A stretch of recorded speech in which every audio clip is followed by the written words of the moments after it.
별표 뇌혈관이 중간에서 막히면 아무리 다리 근육이 튼튼해도 우리 몸은 전혀 움직이지 않습니다. 그 이유는 바로 뇌에서 근육으로 보내는 전기 신호가 혈류 부족으로 인해 고속도로 중간에서 뚝 끊겨버렸기 때문입니다.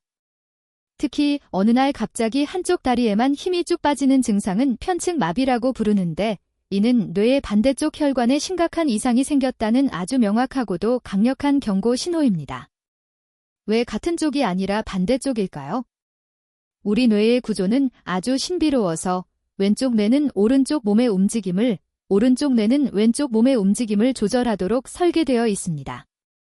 그래서 만약 왼쪽 뇌로 가는 혈류가 막히면 오른쪽 다리에 먼저 힘이 빠져 주저앉게 되고, 반대로 오른쪽 뇌혈관이 막히면 왼쪽 다리부터 힘이 풀려 휘청거리게 됩니다.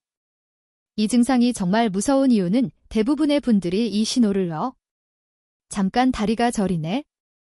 좀 피곤한가 보다 하고 대수롭지 않게 넘긴다는 거예요. 하지만 실제 연구 결과에 따르면 이런 일시적인 편측 다리 힘 빠짐 증상이 나타난 후 48시간 이내에 본격적이고 돌이킬 수 없는 뇌경색으로 진행되는 경우가 무려 70%에 달합니다. 즉 처음엔 금방 회복되는 것처럼 보여도 그건 혈관이 잠깐 막혔다가 수압에 의해 다시 뚫린 길과성 허혈 발작, 미니 뇌졸중 일 가능성이 매우 높습니다.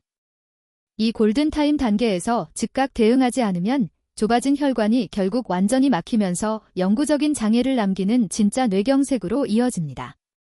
그래서 단순 피로와 뇌의 신호를 구분하는 것이 생명을 지키는 핵심입니다. 단순 피로나 근육통은 조금만 쉬면 금세 좋아지지만 뇌혈류 문제는 증상이 반복되거나 점점 빈도가 잦아지고 결국엔 아무리 쉬어도 회복되지 않는 단계로 빠르게 넘어갑니다. 별표 제가 대학병원에서 진료했던 한 안타까운 환자분 이야기를 들려드릴게요. 73세 남성분이셨는데 평소 건강하시던 분이었습니다.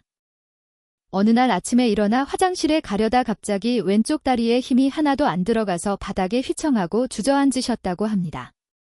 하지만 잠시 주무르고 쉬니까 10분 뒤엔 다시 괜찮아져서 잠을 잘못 잤나 보다 하고 그냥 출근하셨죠. 그리고 그날 저녁 퇴근길 지하철역에서 급성 뇌경색으로 갑자기 쓰러지셨습니다.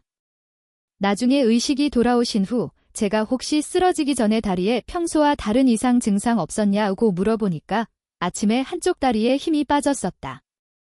그런데 금방 다시 괜찮아져서 별거 아닌 줄 알고 그냥 넘겼다라고 하셨죠. 그때 그 아침에 바로 병원에 오셨다면 지금쯤 후유증 없이 두 발로 걷고 계셨을 겁니다. 그 말씀을 드리면서 의사인 저도 참 마음이 아팠습니다. 여러분, 다리에 힘이 좀 빠지는 게 뭐 그리 무섭냐고 생각하시죠? 하지만 이건 다리 근육의 문제가 아니라 뇌가 보내는 첫 번째이자 마지막 구조 신호입니다. 피로할 때 나타나는 일반적인 근력 저하는 양쪽 다리가 함께 무거워지고 쉬면 금세 회복됩니다. 반면 뇌혈류가 막히는 경우는 한쪽 다리만 힘이 빠지고 아무리 주무르고 쉬어도 금방 회복되지 않아요. 그게 가장 큰 차이점입니다. 특히 이런 특징이 있다면 절대 그냥 넘기면 안 됩니다. 첫째, 갑자기 한쪽 다리가 내 다리 같지 않고 말을 안 듣는다. 둘째, 계단을 오르거나 의자에서 일어설 때 유독 한쪽으로 휘청거린다. 셋째, 걸을 때 한쪽 발끝이 자꾸 문턱이나 바닥에 걸린다. 넷째, 의자에서 일어날 때 한쪽 다리에 힘이 안 들어가 손을 짚어야 한다. 이 중 하나라도 해당된다면 그건 단순한 노화나 근육 약화가 아니라 뇌의 운동신경망이 끊기고 있다는 치명적인 경고일 수 있습니다. 의학적으로 이런 상태를 길과성 허혈성 발작이라고 합니다. 쉽게 말하면 수도관이 잠깐 막혔다가 다시 뚫리는 것처럼 뇌혈관이 막혔다 뚫리는 상태입니다. 이때는 증상이 5분에서 10분 내로 금방 사라지기 때문에 많은 분들이 괜찮아졌네. 다행이다 하고 넘어갑니다. 하지만 이때가 가장 위험하고도 중요한 순간입니다. 진짜 뇌경색이라는 쓰나미가 오기 직전의 전조 현상이니까요. 만약 이런 증상이 나타나면 절대 좀 있다 괜찮아지겠지 하고 기다리지 말고 그 자리에서 즉시 앉아 안정을 취하세요. 그리고 증상이 5분을 넘기거나 반복되면 망설이지 말고 즉시 119를 불러 응급실로 가셔야 합니다.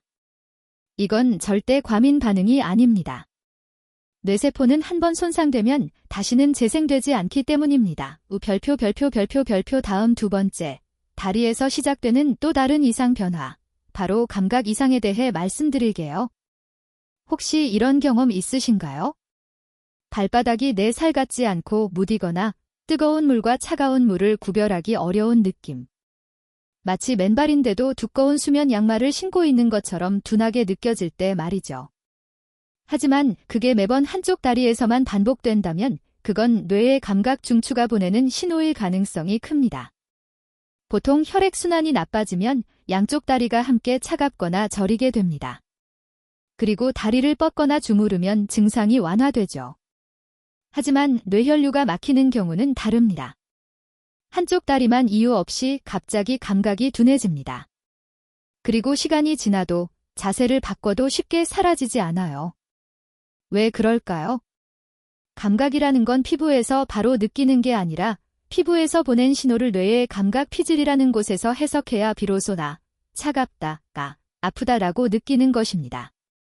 그런데 이 감각 피질로 가는 혈류가 일시적으로 막히면 다리 신경은 멀쩡한데 뇌가 그 신호를 받지 못하거나 잘못 해석하는 거예요. 그래서 실제로는 멀쩡한 다리인데 마치 마취 주사를 맞은 것처럼 감각이 없는 것처럼 느껴지는 겁니다. 저는 진료 중에 이런 증상을 호소하는 환자분들을 자주 만납니다. MRI로 정밀 검사를 해보면 아주 미세한 혈관이 막혀 생긴 작은 하얀 점, 즉 결공성 뇌경색이 발견되는 경우가 많습니다. 대부분은 자각 증상 외엔 것 보기에 멀쩡하지만 그게 바로 뇌가 보내는 나 좀 살려줘라는 조기 경고음입니다.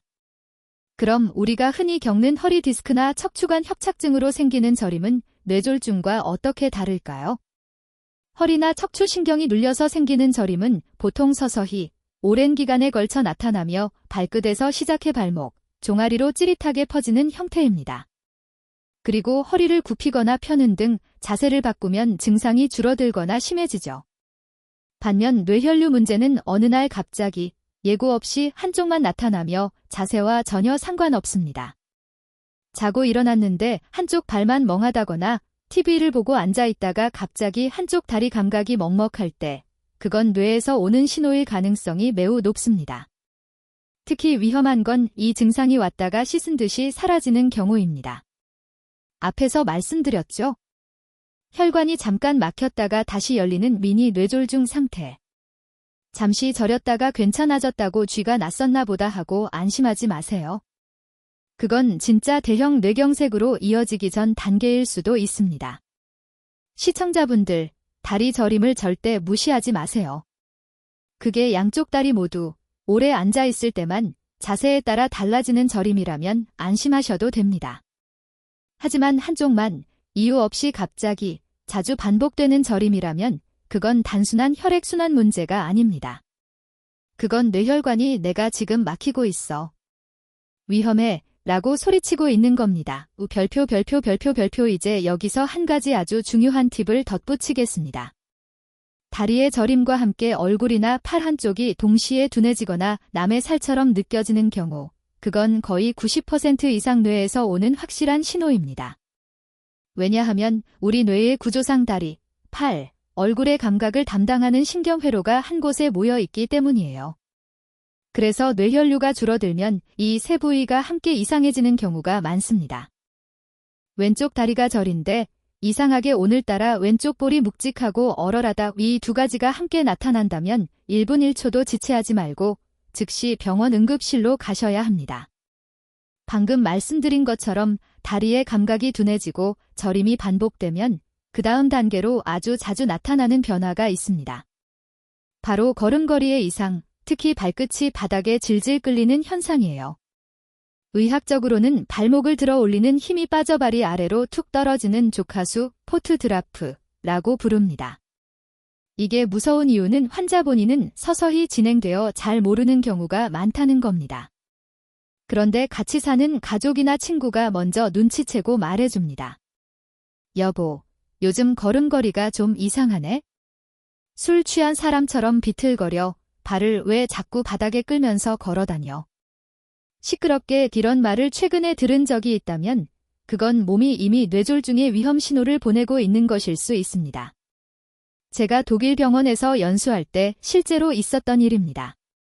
75세 남성 환자분이셨는데 본인은 아무 증상을 못 느꼈지만 아내분이 먼저 이상함을 감지했다고 해요. 남편의 신발 앞코 밑창이 유독 한쪽만 닳아서 해져 있는 걸 보고 혹시 발이 불편하냐고 물었답니다. 남편분은 나이 들어서 다리에 힘이 없어서 그래라며 웃어넘겼지만 딱 일주일 뒤에 왼쪽 뇌의 운동 중추에 작은 뇌경색이 발생했습니다. 다행히 조기에 발견하여 치료해 큰 후유증은 없었지만 그분이 퇴원하시면서 하신 말씀이 지금도 생생합니다. 신발 덕분에 그리고 그 작은 변화를 알아차려준 아내 덕분에 내가 살았어요. 뇌의 균형 신호나 근육을 정교하게 제어하는 회로가 흔들리면 그게 바로 가장 복잡한 동작인 걷기의 변화로 드러나는 거예요. 그래서 저희 같은 신경과 의사들은 환자가 진료실 문을 열고 들어오는 순간 그 걸음걸이만 보고도 저분은 뇌혈류에 문제가 있구나 하고 짐작할 수 있습니다. 별표 특히 이런 특징이 있다면 뇌경색의 전조의 가능성이 매우 높습니다. 첫째, 걸을 때 한쪽 발이 자꾸 바닥이나 문턱에 걸려 넘어질 뻔한다. 둘째, 신발 앞코나 밑창이 한쪽만 유독 빨리 닳는다. 셋째, 걸을 때 발소리가 타박타박이 아니라 한쪽만 슥슥 끄는 소리로 변했다. 넷째, 평지를 걷는데도 자꾸 술 취한 사람처럼 몸의 중심이 흔들린다. 이건 단순한 노화나 관절염이 아니라 뇌의 운동 회로가 이미 흔들리고 있다는 심각한 신호일 수 있습니다. 시청자분들, 사람은 나이를 먹어도 걸음걸이는 쉽게 바뀌지 않습니다. 10년, 20년 굳어진 습관이니까요. 특히 한쪽 다리 저림, 발끝 끌림, 거기에 균형 불안, 이 세 가지가 순서대로 이어진다면 절대 그냥 늙어서 그래 하고 넘기면 안 됩니다. 우리 시니어분들은 계단에서 휘청하거나 문턱에 걸려 넘어지는 작은 낙상이라도 뇌진탕이나 고관절 골절 같은 치명적인 결과로 이어질 수 있습니다. 물론 무릎 관절이나 운동 부족일 수도 있겠죠. 그렇다면 어떻게 구분할 수 있을까요? 운동 부족이나 관절 문제로 생긴 걸음 이상은 통증이 동반되고 보통 양쪽 다리가 함께 불안정합니다. 반면 뇌에서 오는 신호는 통증 없이 아까도 말씀드렸지만 한쪽이 문제입니다. 한쪽 다리만 유독 느리게 나가거나 질질 끌리는 특징이 있습니다. 또한 속도보다 이 방향이 불안정하죠. 몸이 자꾸 한쪽으로 쏠리거나 똑바로 걷으려 해도 비틀거립니다. 그리고 꼭 기억해 두세요.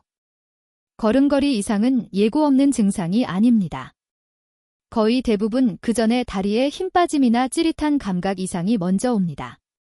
그 작은 신호를 듣지 못하면 이젠 걸음이 대신 온몸으로 말하기 시작하는 거예요. 오늘 저녁 집안에서 안전한 곳을 찾아 한 번만 테스트해 보세요. 눈을 감고 제자리에서 무릎을 높게 들며 10걸음 걸어보세요. 눈을 떴을 때 몸이 한쪽으로 30도 이상 돌아가 있거나 발끝이 자꾸 바닥에 걸린다면 그건 이미 뇌의 평형 감각 회로에 부담이 쌓였다는 신호입니다. 별표 여러분, 지금까지는 다리에서 먼저 나타나는 뇌경색의 초기 신호를 아주 자세히 살펴봤죠. 이번엔 전신으로 나타나는 뇌경색의 4대 신호, 즉 얼굴, 페이스, 시야, 아이즈, 언어, 스피치, 그리고 어지럼증, 디즈니스에 대해 말씀드리겠습니다. 이를 묶어서 패스트 법칙이라고도 하죠. 가장 먼저 얼굴의 변화를 주의 깊게 보셔야 합니다. 아침에 세수하다 거울을 봤을 때 한쪽 입꼬리가 처져 있거나 이하고 웃어봤는데 양쪽 입꼬리 높이가 다르게 느껴지신 적 있나요? 혹은 사진을 찍었는데 표정이 한쪽만 마비된 듯 굳어 보인다면 그건 단순한 근육 경련이나 안면 마비가 아닐 가능성이 큽니다. 뇌의 안면 신경을 제어하는 회로가 막히기 시작할 때 가장 먼저 그리고 가장 흔하게 나타나는 변화가 바로 이 안면 비대칭입니다. 특히 밥을 먹거나 물을 마실 때 한쪽 입가로 자꾸 국물이나 침이 흘러내린다면 그건 입 주변 근육이 풀린 게 아니라 뇌가 얼굴의 한쪽을 통제하지 못하고 놓치고 있는 상태예요. 제가 만난 환자 중 한 분은 양치하다가 거울 속에서 한쪽 입꼬리가 미세하게 내려간 걸 보고 느낌이 이상해 바로 119를 불러 응급실에 오셨습니다. CT를 찍어보니 뇌의 작은 혈관이 이미 꽉 막혀 있었죠. 그분은 자신의 얼굴 표정 하나를 놓치지 않은 덕분에 생명을 지키고 후유증 없이 퇴원하셨습니다. 다음은 시야의 변화, 즉 갑작스러운 시력 저하와 흐려짐이에요. 여러분, 우리 눈은 고성능 카메라 렌즈고 뇌는 그 렌즈로 들어온 이미지를 해석해서 보여주는 모니터 화면입니다. 그런데 뇌의 후두 옆 시각중추로 가는 혈류가 막히면 눈이라는 렌즈는 멀쩡한데 모니터 화면이 꺼지거나 지직거리게 됩니다. 그래서 이런 일이 생깁니다. 갑자기 시야의 왼쪽이나 오른쪽 절반이 커튼을 친 것처럼 까맣게 안 보이거나 눈앞이 번쩍거리거나 사물이 두 개로 겹쳐 보이거나 휘어져 보이는 현상 말이에요. 특히 한쪽 눈만 갑자기 안 보이거나 흐릿한데 눈의 통증은 전혀 없는 경우. 그건 안과 질환이 아니라 뇌로 가는 시신경로의 혈류가 막혔을 가능성이 매우 높습니다. 실제로 뇌경색 환자의 3명 중 1명은 발병 전 며칠간 이런 일시적인 시야 이상을 경험했다고 해요. 그런데 대부분은 요즘 피곤해서 눈이 침침한가 보다, 노안이 심해졌나 하고 대수롭지 않게 넘갑니다. 그건 눈이 피곤한 게 아니라 뇌가 피곤해서 비명을 지르는 겁니다. 별표 세 번째 신호는 말이 달라지는 것입니다. 이건 단순한 발음 꼬임 문제가 아닙니다. 뇌가 단어를 생각하고 입으로 내뱉는 명령체계가 고장난 상태, 즉 통신선이 끊긴 겁니다. 하고 싶은 말은 머릿속에 맴도는데 입 밖으로 나오지 않거나 엉뚱한 단어를 말하거나 남의 말을 알아듣지 못하는 실어증 증세가 나타납니다. 특히 이런 말투 변화는 짧게는 몇 초, 길게는 몇 분 동안만 나타나기도 합니다. 그래서 잠깐 혀가 꼬였네. 술도 안 마셨는데 왜 이러지? 하고 웃어넘기기 쉬워요. 시청자분들, 제가 아주 간단한 테스트 하나를 알려드릴게요. 혹시 가족이나 주변 분이 갑자기 말이 어눌해졌다면 이렇게 해보세요. 봄, 여름, 가을, 겨울 뒤 4단어를 천천히 또박또박 따라 하게 해보세요. 만약 한 글자라도 정확히 발음하지 못하고 뭉개지거나 혀가 꼬이거나 말이 중간에 툭 끊기면 그건 뇌의 언어 중추 혈류에 심각한 이상이 생겼을 가능성이 높습니다. 마지막 4번째 신호는 갑작스러운 서지럼증과 균형 상실이에요. 물론 단순한 귀의 이석증이나 빈혈, 기립성 저혈압으로도 어지럼증은 생길 수 있죠. 하지만 눈앞이 빙글빙글 도는 회전성 어지럼증이 아니라 몸 전체가 땅으로 꺼지거나 한쪽으로 쏠리는 느낌, 술 취한 듯 비틀거리는 느낌이라면 그건 다릅니다. 특히 이런 특징이 있다면 꼭 기억해 두세요. 첫째, 갑자기 몸이 한쪽으로 쏠려 중심을 잡을 수 없다. 둘째, 평지를 걷는데도 자꾸 몸이 흔들려 벽을 짚어야 한다. 셋째, 눈을 감으면 넘어질 것 같다. 넷째, 어지러우면서 속이 메스껍고 토해도 나아지지 않는다. 이건 단순한 어지럼증이 아닙니다. 뇌, 특히 균형을 담당하는 소뇌의 혈류가 막혀 균형회로가 무너지고 있다는 긴급 신호예요. 실제로 이런 증상은 아침에 기상 직후 자주 나타납니다. 밤새 자면서 혈압이 떨어지고 혈류 속도가 느려지면서 뇌로 가는 혈액 공급이 약해지기 때문이죠. 그래서 아침에 침대에서 일어나다 갑자기 휘청거리거나 몸이 한쪽으로 쏠린다면 그건 덜 깼나 보다가 아니라 지금 뇌혈관이 위험하다는 뜻입니다. 잠깐 쉬니까 괜찮아졌네가 아닙니다. 잠시 막혔다가 다행히 열렸을 뿐이에요. 다음번엔 영원히 막히는 진짜 뇌경색이 올 수 있습니다. 그래서 반드시 기억하셔야 합니다. 뇌졸중 치료에서 가장 중요한 건 시간입니다. 시간이 곧 생명이고 뇌입니다. 뇌세포는 혈류가 끊기면 단 4시간 30분, 골든타임 안에만 혈전 용해제로 뚫어주면 되돌릴 수 있습니다. 하지만 그 시간을 놓치면 한번 괴사한 뇌신경은 현대의학으로도 절대 다시 살려낼 수 없습니다. 별표 뇌경색은 정말 예고 없이 찾아와 우리 삶을 송두리째 바꾸는 무서운 병이지만 희망적인 소식은 있습니다. 생활 습관만 조금 바꿔도 발병 위험을 80%까지 획기적으로 낮출 수 있다는 사실입니다. 아침에 눈 뜨자마자 마시는 물 한 잔, 이게 하루 혈관의 컨디션을 좌우합니다. 찬물은 혈관을 수축시키니 피하시고 체온과 비슷한 미지근한 물 한 잔을 천천히 드세요. 혹은 식이섬유가 풍부한 귀리 우유나 따뜻한 물에 레몬 한 조각을 띄워 드시는 것도 좋습니다. 이는 밤새 땀과 호흡으로 수분이 빠져나가 끈적해진 혈액을 묽게 풀어주고 아침에 급격히 오르는 혈압을 막아줍니다. 특히 귀리 우유에 들어있는 베타글루칸이라는 성분은 나쁜 콜레스테롤을 낮추고 혈관벽을 청소하는 효과가 탁월해요. 저명한 의학 저널에서도 꾸준한 귀리 섭취가 심혈관 질환 위험을 낮춘다고 보고했습니다. 단, 모닝커피는 기상 후 최소 30분에서 1시간 이후 아침 식사를 하고 나서 드세요. 빈속에 마시는 고농도 카페인은 혈관을 수축시켜 혈압을 순간적으로 급상승시킬 수 있습니다. 하루 중 뇌가 가장 활발해지고 혈류가 많이 필요한 시간은 오전 9시부터 11시 사이입니다. 이때 햇볕을 쬐며 빠르게 걷는 습관은 단순한 다리 운동이 아니라 뇌혈관을 직접 마사지하는 효과가 있어요. 빨리 걷기의 기준은 간단합니다. 옆 사람과 대화는 할 수 있지만 숨이 차서 노래를 부르기는 힘든 정도, 즉 중강도 운동입니다. 이 정도 속도로 하루 30분만 걸어도 뇌로 가는 혈류량이 평소보다 평균 25%나 증가합니다. 그리고 그 긍정적인 효과는 운동 후에도 12시간 이상 지속되어 하루 종일 뇌를 보호합니다. 별표 식탁 위의 변화도 중요합니다. 점심은 하얀 음식보다 알록달록한 색깔 있는 음식을 선택하세요. 정제된 흰 쌀밥, 흰빵, 설탕 대신 잡곡밥, 통밀빵, 고구마를 드시고 채소는 토마토, 시금치, 브로콜리, 당근 같은 색이 진한 것을 고르세요. 단백질은 붉은 고기보다 연어, 고등어 같은 생선이 좋습니다. 이 식재료들의 천연 색깔이 바로 강력한 항산화 성분입니다.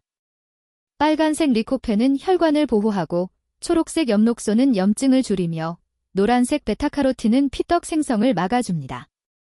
그리고 조리할 때 소금 대신 허브나 향신료로 맛을 내고 튀김 대신 찜이나 구이로 조리법만 바꿔도 뇌로 가는 혈류의 끈적임, 즉 점도가 확연히 달라집니다.